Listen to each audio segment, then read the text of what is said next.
the same thing. They're not all actually the same thing. And what typically the streets department installs on residential neighborhoods are speed cushions, and some people call them speed bumps, but the technical term that streets department uses is speed cushions.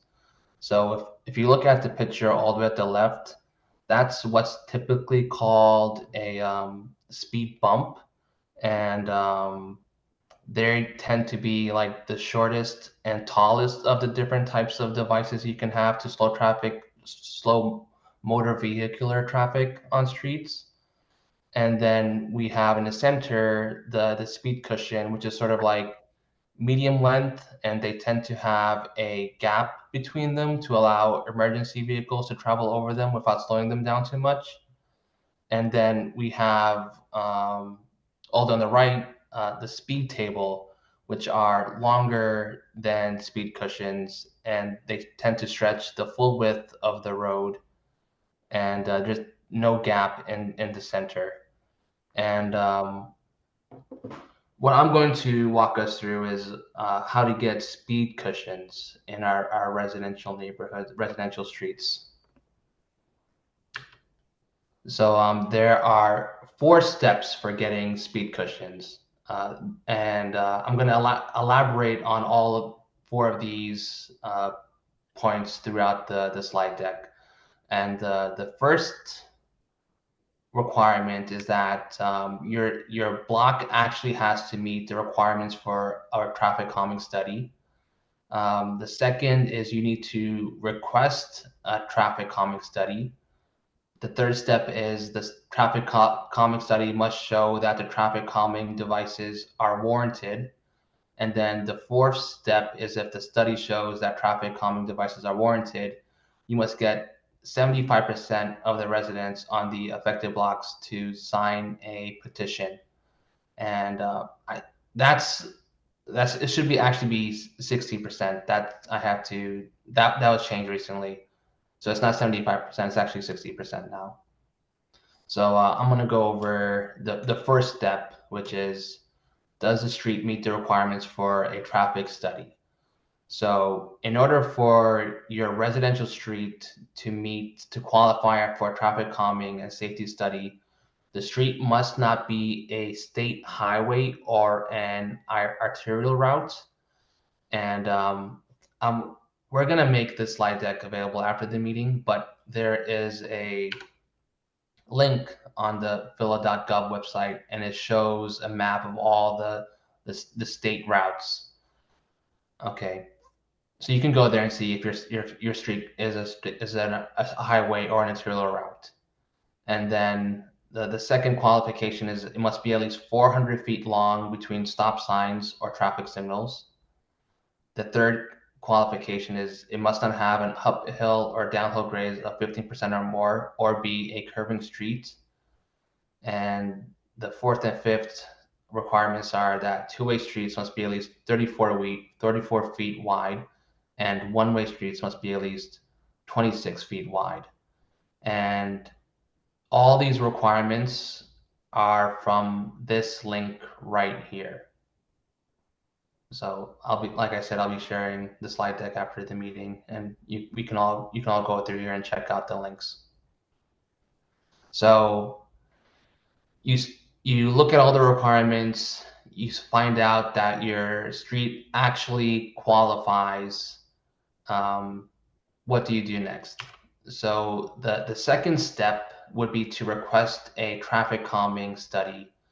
And in the past, I have created a lot of 311 requests asking for traffic calming studies, which really ended up going nowhere. And I found it out that the best way to get the traffic calming study done was to email this individual here, whose name is Harry Wah, and he is actually the traffic engineer for our section of Philadelphia. And when you're contacting him by email, you should mention that there is a speeding problem and you should specify the block of the street that you would like for the study to be performed, and you should mention the cross streets. So I have this screenshot. Oops, sorry.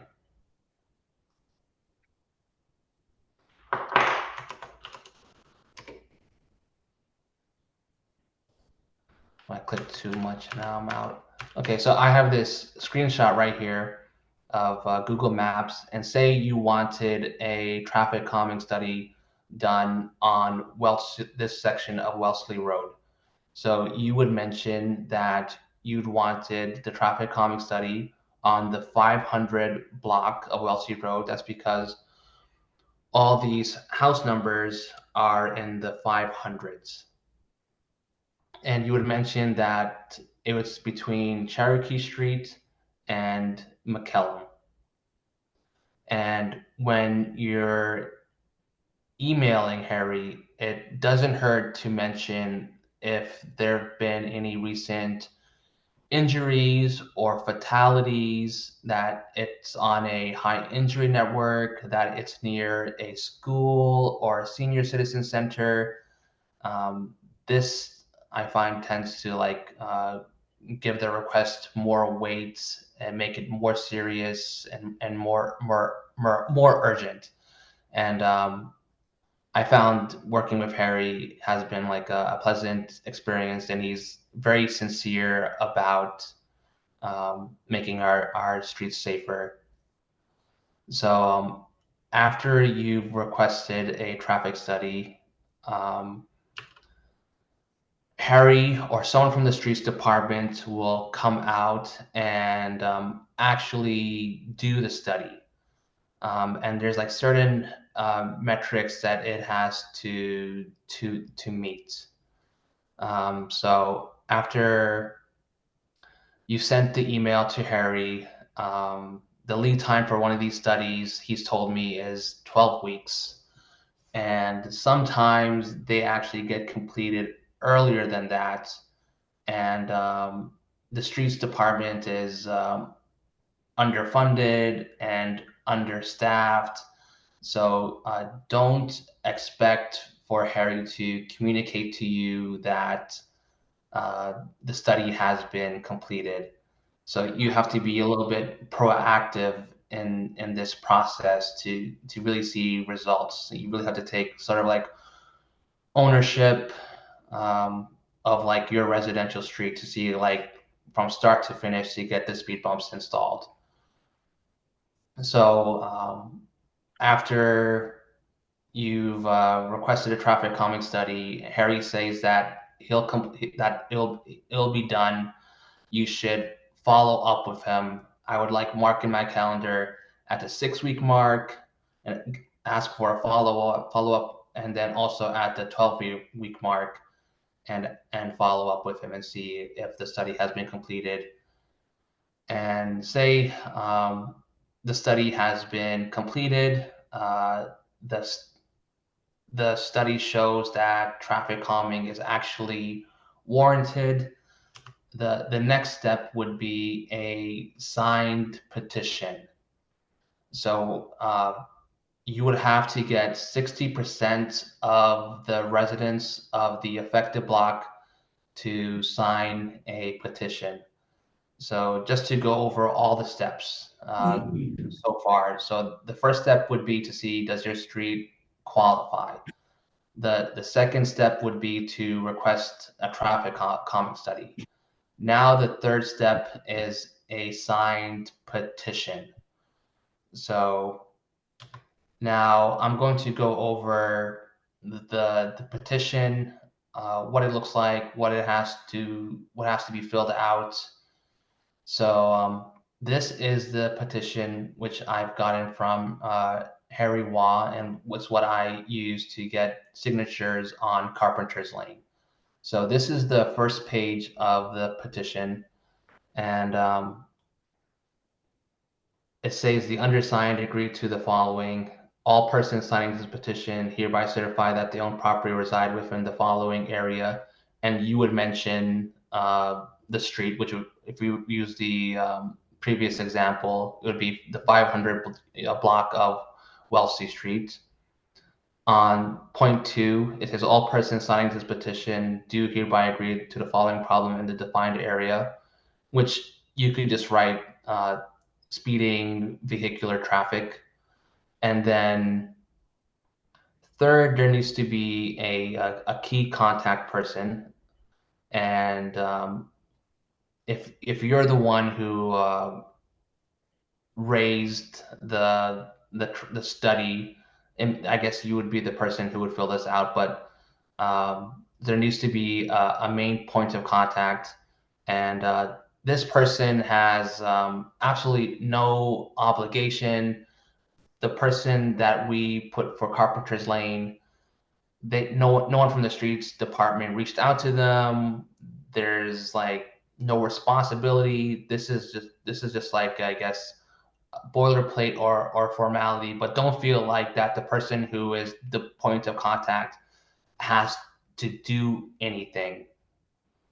Okay, so this covers the first page, and then this is the second page of the petition, and you just you would, at the signature and printed name, you would have the printed name, the signature, the address of the property. And if you look at the top of the petition, it says that this petition is provided so that residents in a neighborhood may verify that there's a widespread concern for a speeding of traffic or traffic issue. And this is really just boilerplate. If you're at this point in this process, when you're getting signatures, then you should let the people know that who you're getting signatures from, that there's going to be speed bumps installed, even though that the top of this form says just to verify that there's a widespread concern for speeding or traffic issue. And here are some tips from getting signatures from your neighbors.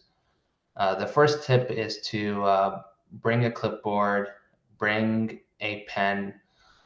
This makes you look more official and legitimate, because like when someone rings my doorbell, it's like, okay, who are you? Why are you here? It's like sort of like weird. So the more official and legitimate you look, the better. You should stand a few feet away from the door and make sure you are fully visible and have your clipboard out in front of you.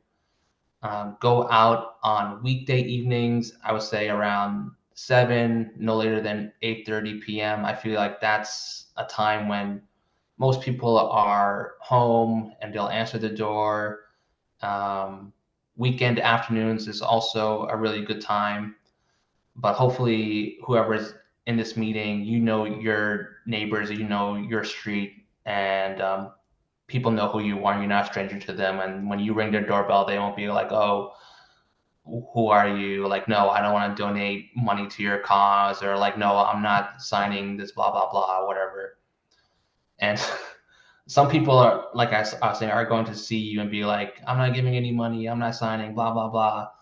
But just quickly interject that you're getting signatures for speed bumps, and they'll warm up and agree to sign, because yeah, speeding is an issue, and I'm sure your neighbors would want speed bumps.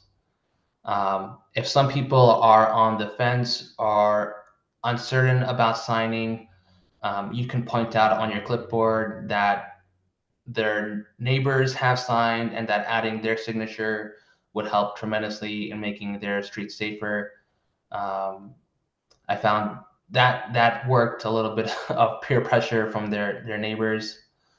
And if you find that some people are just really adamant, they don't want to sign, or like you feel like they're not receptive or warm, you can just thank them and move on.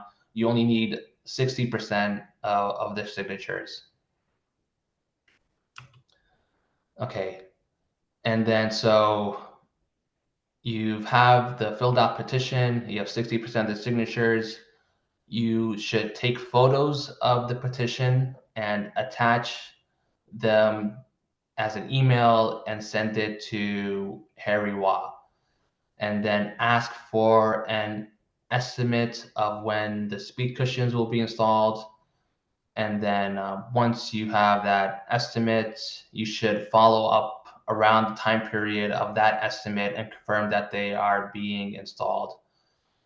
And something I learned as part of this process for getting speed cushions installed in Carpenter Lane is that there's a lot of follow up and emailing Harry and making sure that like we're pushing the streets department along and things are happening, and it's a slow process, and I don't blame them. The streets department is understaffed and they're underfunded, and they have a lot of other people who are also requesting traffic calming studies. So that's just something to be mindful of. It's a slow process, but Harry is sincere and nice when it came to getting speed cushions installed on Carpenter's Lane. And some concerns that you might hear about speed cushions, either that you may have yourself or neighbors might bring up as part of getting signatures, is one is that they are noisy. And I generally find that the sound of cars going over them is quieter than the sound that car tires make when they are speeding, as if like the cushions were not installed in the first place. And that's something I noticed on Carpenter's Lane, because not the whole section of Carpenter's Lane has speed cushions. And if you were to stand by a section that has the speed cushions and you heard cars go over them, and then you stood by a section that didn't have speed cushions, yeah, the section that doesn't have speed cushions is louder than the section that does have speed cushions, even if you're standing right by the cushion and the car is like going over those humps. The only caveat I would add when it comes to the noise is if you know you live on a street that has like a lot of large hauling type vehicles, like dump trucks and real large commercial vehicles. I really can't think of streets in our neighborhood that might have that, but you obviously would know is that the sounds of empty dump trucks and really large commercial vehicles going over speed cushions is actually a very, very loud sound. And yeah, that's just something to be mindful of. Another concern that people bring up is that they impede emergency vehicles, and we have, like I said, they're installed on Carpenter's Lane, and on Germantown and Carpenter's Lane, there is a fire station, and uh, I before I even got signatures, I spoke to the firemen at that fire station, and they told me that one, the speed cushions are designed so that fire trucks and ambulances can go over them without slowing down. That as part of getting speed cushions installed, they are informed. It's not like they don't have any input or say, or they don't know about it. And something else to think of is that speed cushions like decrease speeding, which like which reduces like reckless driving, which decreases accidents, and then like decreases the need of emergency vehicles responding to accidents in the first place. So yeah, that's something to think of. A third concern people bring up is that they damage vehicles. And honestly, if you are traveling the speed limits, they don't. And it's not like speed cushions are like this new novel thing. They've been around for decades. They've been tested. All these considerations around damaging vehicles and impeding emergency vehicles, they've already been thought through. Um, Another concern you might hear is we don't need this. This isn't a problem here. Um, you can point out that statistics show that there was an accident, there was a fatality, and and let's say even if there weren't any, I mean, the statistics show that they make the streets safer, right? And wouldn't it would be terrible if someone was hit or someone was killed or someone was maimed. So why not have something on a street that prevents that? Another concern people bring up is that they slow traffic. And yes, good. That's exactly what we want. That's what, yes, that's the whole point of them. We do want for traffic to be slowed down. Another concern is what do we do about snow plows? How are they supposed to plow the streets? And something I learned recently is that the snow plow drivers tend to be the same drivers that drive the garbage trucks, so they are familiar with our neighborhood.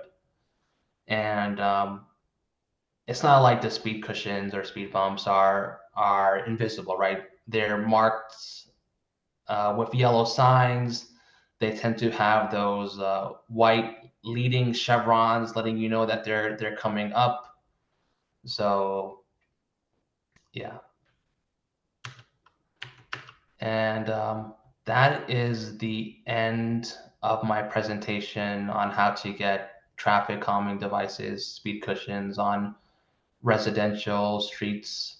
And at this point, you can ask questions and I can answer them. Thank you, Paul. So that is kind of the normal way of doing this. I should add that if you have an absolutely urgent need, you should definitely talk to your council person. They can sometimes get traffic studies waived. Um, and and also if you are under the student safety bill, where you're living on a road that is adjacent to a school or a recreation center, you no longer need a traffic study. I think Jessica will be talking about that next in a little bit, but does anybody have any questions? I do. Go ahead. Okay. All right. What is meant by what is the definition of a curve on the street? What radius or radii has to be met to be considered a curve on the street? That's a good question. I don't have an exact definition, but I can tell you that the curves on Lincoln Drive are too curvy to be able to get um, speed tables, and it's only those lengths of Lincoln Drive that are getting speed tables.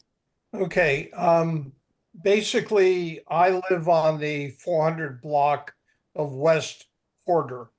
In 2018, the requirement was to get a traffic study before anything would take place. In 2018, we got we got sufficient signatures to have a traffic study done, and we're told that the 85% speed on the street was 29.5 miles an hour, and therefore the city did not deem it necessary to install speed cushions. So In Raymond, addition, I'm gonna interject right there. So the rules for the amount of speeding that is allowable in Philadelphia have changed very recently within the last couple of months due to the federal regulations change. And the city now considers anything above 5 miles per hour above the speed limit as legitimate reason to get traffic calming devices. I would say the 29.5, I would definitely revisit that to see if it's now eligible under these new rules. The 85% rule is no longer operational for the city of Philadelphia. And I heard that on Friday from Rich Martinez, who's the deputy commissioner. So I would definitely take the old traffic study, email Harry Hua and see what they can do for you. And if you have any problem with that, email either Paul or myself, and we'll let you have my email and his email at the end of this.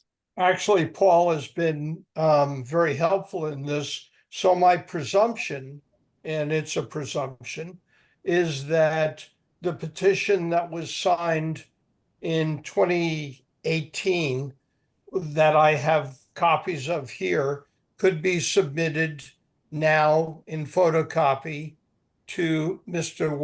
Way and have consideration. Is that your thought? I'm not sure because that initial petition, they used to require a petition to get a traffic study. That's correct. Now they only require the petition to install the actual speed bump. So I think that actually you're going to have to do the petition signing once again. Yeah, But we have done it. And it's kind of a pain, but once you get to that hurdle, Paul has been very successful. And there have been a number of streets that have gotten the flag to go forward. yep. And unfortunately, this street has a condominium complex with upwards of 60 units. So it requires more than just walking door to door. It requires walking floor to floor. Yep. Yep. Okay, fine. Thank you. Thanks. It looks like we had a question from Amanda. We might have just answered it, but for folks living in an apartment building, is the landlord's signature required or all tenants? Okay, in an apartment or in a condominium? And Amanda's question was for an apartment. So I think that they aren't really paying too much attention to this. So do your best is my advice. Thank you.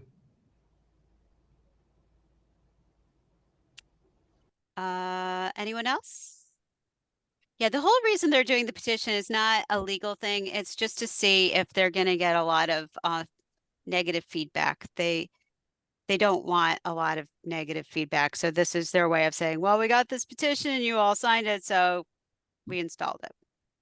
Yeah, that's right. That's how Harry explained it to me. He doesn't want for the speed bumps to be installed and then for the neighbors to organize and say, no, we didn't want this. Like, who authorized this? They just want the neighbors of the streets who live on that street to know that they're coming and that they won't fight it. That's pretty much it. Tracy, I think you have your hand up. Yes, I do. Thank you. So I suspect, so my question has less to do about speed bumps and it has more to do about we have traffic issues. It's not necessarily speeding. It's that I'm on Sherman, which is butts up against one-way Carpenter. And so I don't want to derail this conversation. So it's not about speeding, but we do have a traffic related issue. So does the same thing apply when we're saying we've got an issue here because it's a very narrow street, all the parents turn left. We have all sorts of havoc since they turned Carpenter into one way. So is it this very same process? No, that would be a different process. And I think, yeah, if you could email me, we can get together and sort through that one. Perfect. Thank you very much. This is, and also appreciate you guys doing this. This is wonderful. You're welcome. All righty. Any more questions? I think I'm going to leave this over to Jessica and then I'll do my section last. This is Jessica Beck. She is a graduate student in Arcadia. She has been working together with us since, I guess, the beginning of January. She's our intern. Take it away. Yeah, working on sharing my screen here. All right. So as Anne has hinted at, there was a new bill that was passed last year, the Student Pedestrian Safety Bill. And the intention of this bill is to expedite traffic calming measures around schools and recreation centers. So very broadly, it's a similar process to what Paul just went over, with the exception of the petitions, which are not required for school, anything that's around a school or a recreation center.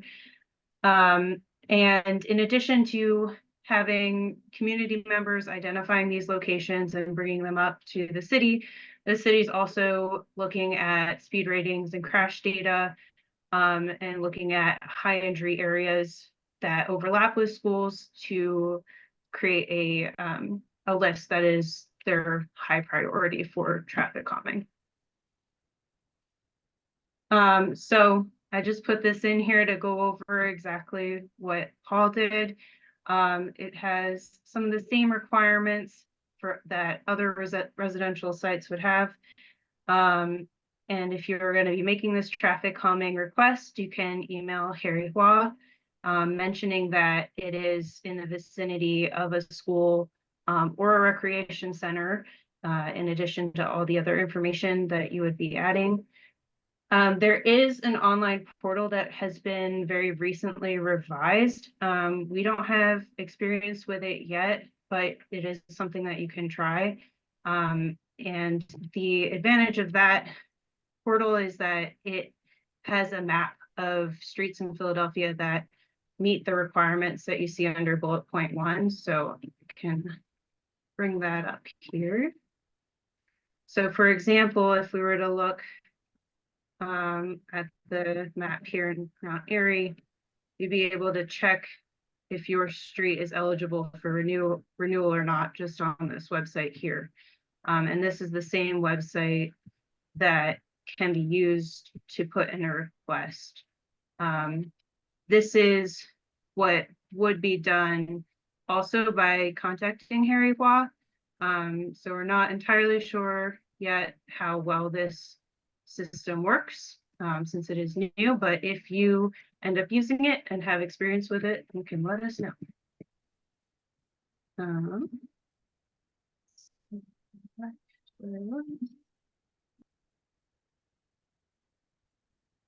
So again, no petition is required for locations near schools. And near would be in a street that is adjacent or a street that has a school or recreation center. There are other sites that are also prioritized, namely anything that is a community location. But at this time, it's only the schools that do not have the required petition. And just like Paul was going over some of the different types of calming infrastructure, there's a list here of different types of infrastructure that the city might employ. There's the cushions that we talked about, can also get raised crosswalks and rumble strips. There's right sizing, which is a method of narrowing the street. I'll show a picture of extending a curb with bump outs that was done around the Henry Houston School. And then also adjusting traffic control. And there's actually places on the website for requesting new signals as well. So there's a lot to that website.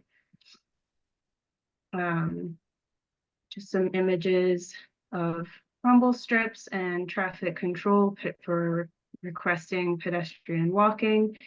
Throughout Philadelphia, there are also some slow zones that are getting implemented slowly, where the speed limits are being lowered from 25 to 20. Here's that bump out that I was talking about. And you can see that there's the painting as well as posts so that the street is a little bit more narrow.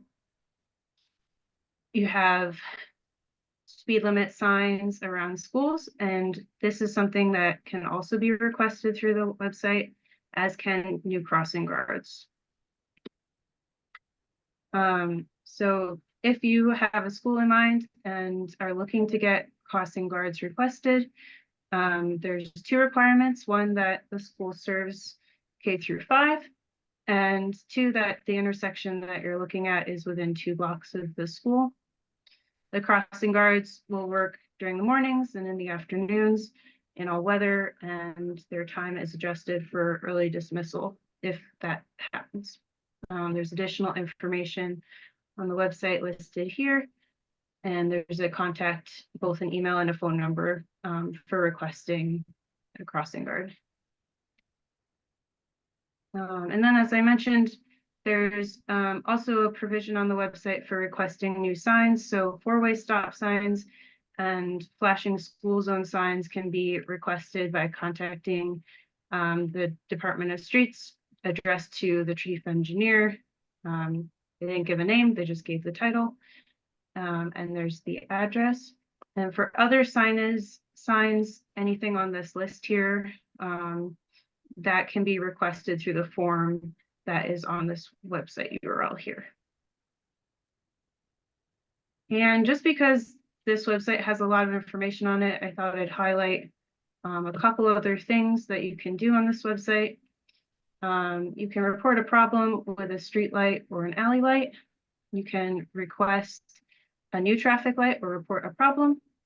You can report missing or damaged manhole covers.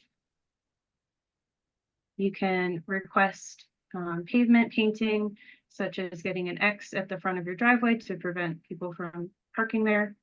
And any requests that you make through the website, you'll be given an 8-digit service number, and there is a tracking part of the website so that you can enter that service number and get an update for where things are. So, yeah. That's what I have to share on that. All right. Thank you so much, Jessica. And I just want to reiterate, a lot of this stuff is just being stick-to-itiveness. It's doggedness. It's, just don't give up. There's always a workaround. You can find a way if you're a pest is what we found. So anyway, that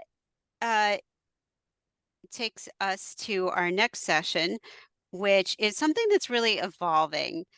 For the last several decades, Lincoln Drive has been just a nightmare for our residential streets, and the state of Pennsylvania actually controlled it. The city was not allowed to put traffic calming devices on it until January of 2023. When the rules suddenly changed. And so we are one of, I think, 3 or 4 different arterial roads that are owned by the state of Pennsylvania or controlled by the state of Pennsylvania that have been through this process. So the process is evolving, but we wanted to share what worked for us. And I just want to say what worked for us might not work for you, and it might get streamlined or anything like that. But I did listen to a lecture last Friday by the Deputy Streets Commissioner. And I think that based on what he was saying, the steps I'm going to present to you tonight should work. All right, so let me share my screen.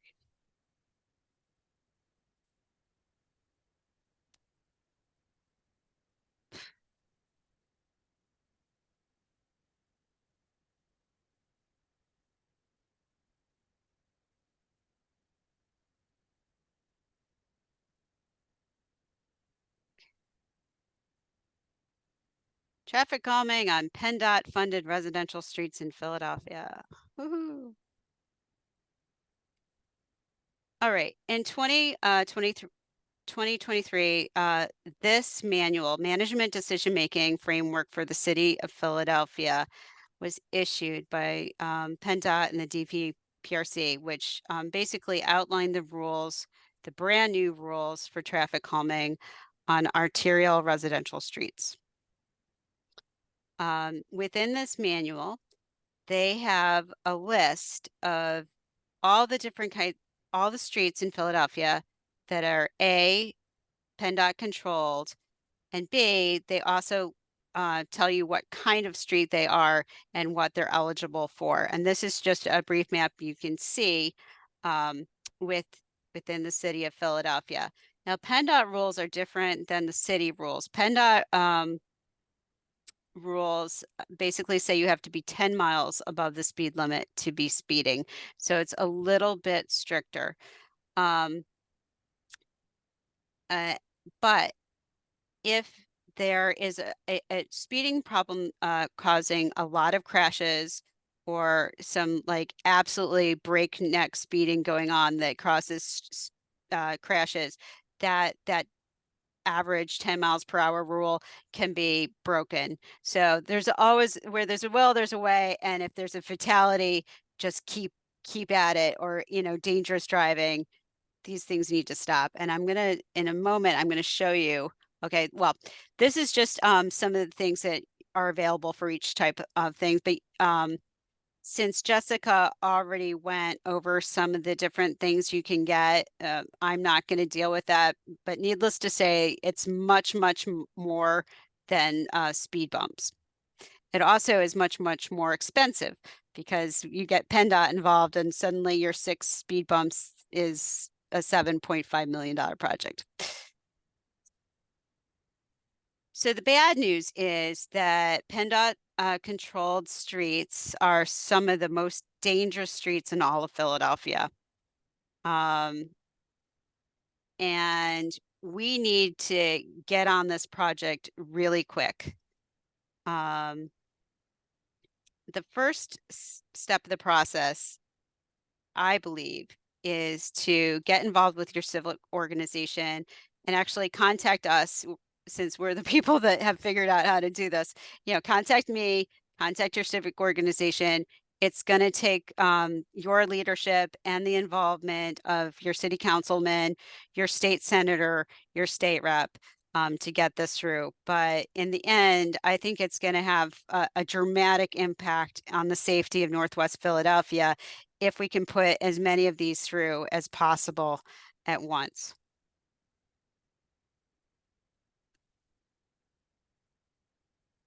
So the request process is simply to write a formal letter, you know, make it a PDF and send it as an email jointly to PennDOT. And I can get you the names of all these people later if you have this want to do this with me. PennDOT, the streets department.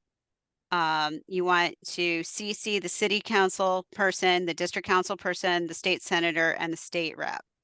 And you probably want to CC me and Paul as well.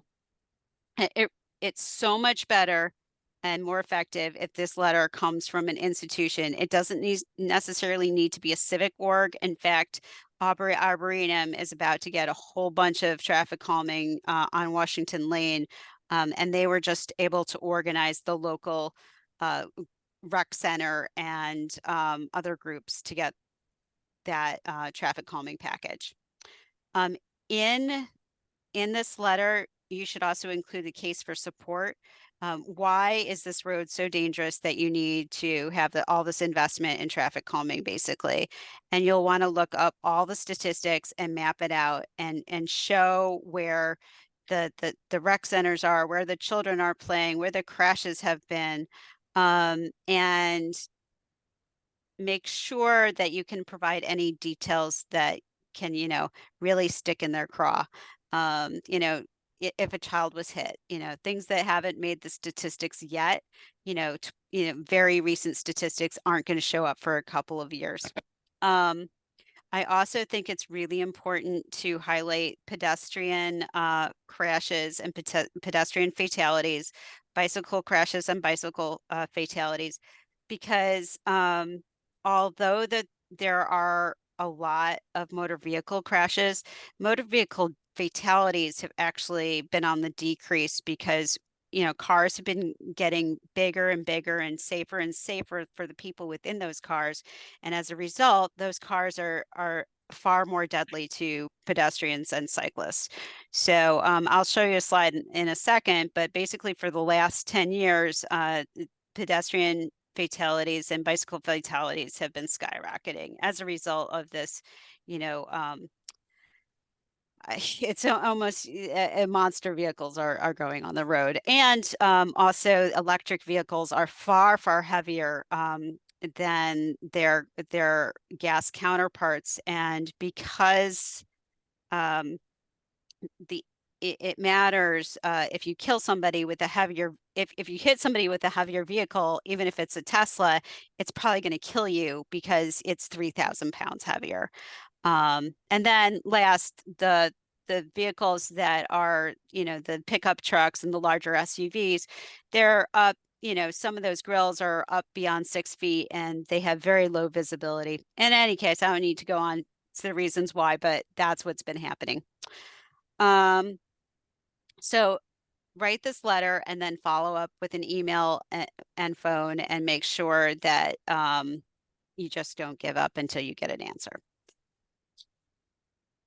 These are the state-controlled roads in Northwest Philadelphia, and we will provide links to this, but it's just, all you do is Google it, Philadelphia state streets, and you can get that. And okay. So the most important thing to know is that most of our pedestrian fatalities and bicycle fatalities and bicycle injuries, pedestrian injuries right now in Northwest Philadelphia are by far on state streets. It's not even a question. If I go back and I look at this crash data viewer and I put the car crashes, you'll see a whole bunch of them on Lincoln, but you'll also see that there are no pedestrian fatalities on Lincoln.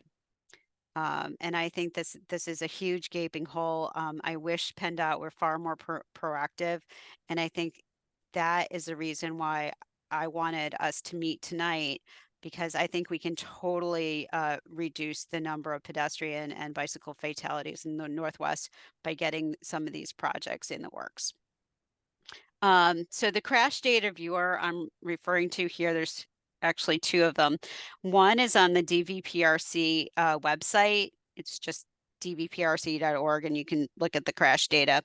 Or there's a brand new website created by this gentleman from Fifth Square that is really cool, that can show you this map, and you can actually take out the car crash, the motorist injuries versus the pedestrian injuries, and a number of interesting, unique layers. And I just think it'll be invaluable to you when you're researching that data.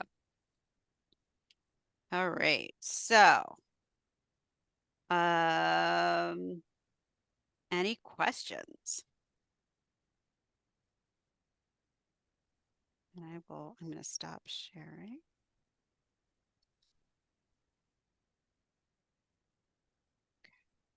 So, I could just name a few roads that I would actually like to work with some other civic organizations. And if you're here tonight, I would definitely like to work on Germantown Avenue as a civic organization.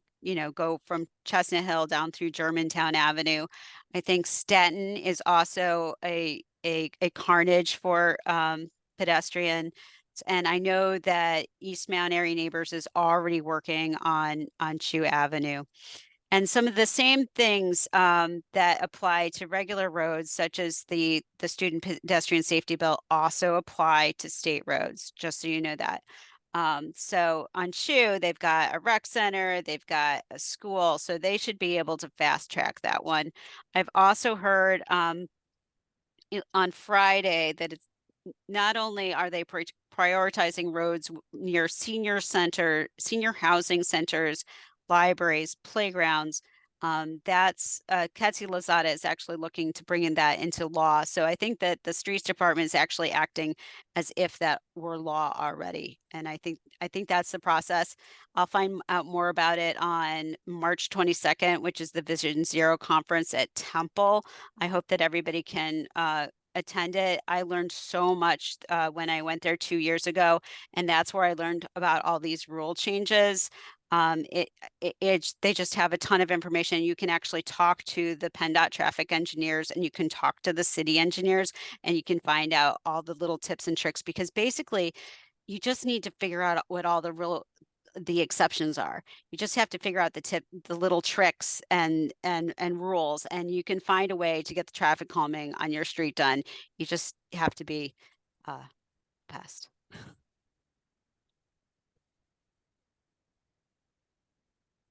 Yes, Anne?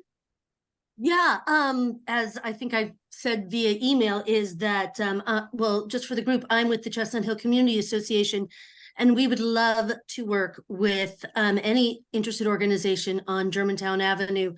But I'm wondering, has anybody had any luck with any traffic calming measures on Germantown Avenue that you're aware of? I will say we are mostly interested, I mean, we'd be interested in a lot of different things, but is the raised sidewalk, or not, excuse me, crosswalks. Because right now the crosswalks are almost non-existent from at least from Mount Airy all the way down to Northwestern Avenue. And probably, I'm sure, into Germantown as well. So I don't know, do you know if anybody's had any luck with that? Because it's not considered, I don't believe, a residential street, even though there is significant amount of residential on it. Right. So it is one of these PennDOT streets, and it specifically would qualify for potentially getting a raised crosswalk. Oh, that would be great. I mean, different parts of it, at least in Chestnut Hill, it's definitely a school borders it. A school borders it, a library borders it. Exactly. And then when you come Yeah. down to Mount Airy, we've got a senior housing, we've Right. got a library, we've got playground. We actually, and there's have been a number of kids that have been hit there. And unfortunately, we had 2 fatalities a year ago at Coulter in Germantown. Okay, so what would be the next steps to do this? What would be the best? For Germantown Avenue, let's schedule a meeting, and we'll get together all of the civics and we'll put in a joint application and get this fast tracked.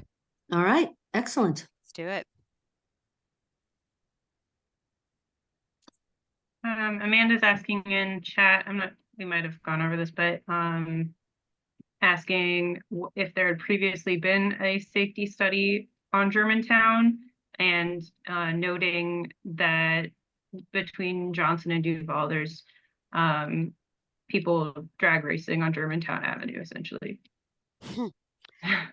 I think Great. there was a traffic safety study done near GFS when those fatalities went in, and I haven't seen, I know that they had some speed bumps put on Coulter, but not at the actual intersection where the 2 people died. So I would say that it should still be, it still needs work.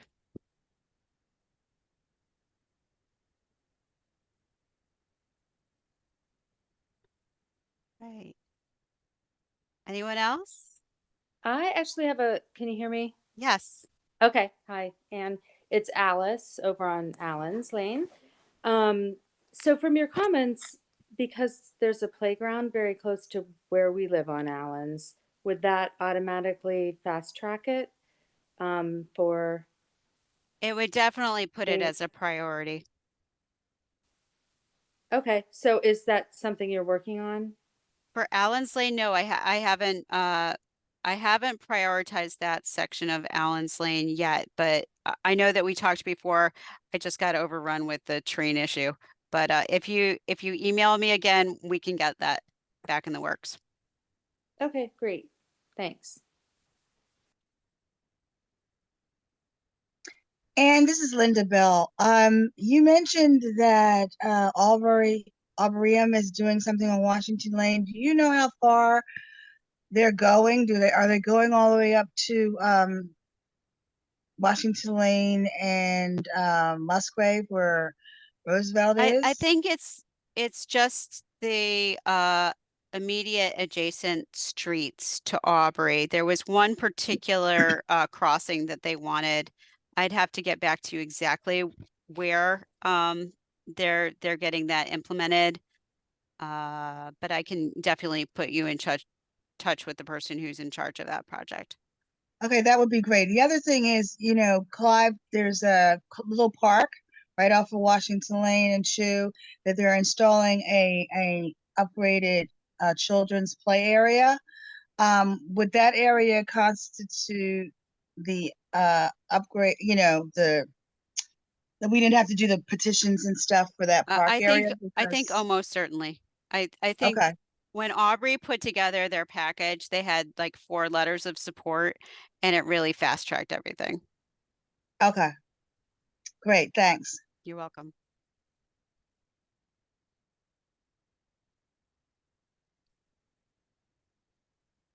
Alrighty then. Well, thank you so much. I just want to say, you know, my email address is anne.dicker, DICKER at WMAN.net. If you have any questions, email me or email Paul, or call me. 267-562-7433. And if you have any other written questions, just let us know. Thank you so much for coming tonight. Thank you, Anne. Oh, will we get all the slides for all the presentations? Yeah, we'll do that. And I'm going to I just recorded this and we will put it up on YouTube and we will put it on our traffic calming page on the website. Great, thank you. Great, thank you. You're welcome. Thank you. Thanks so much. Good night.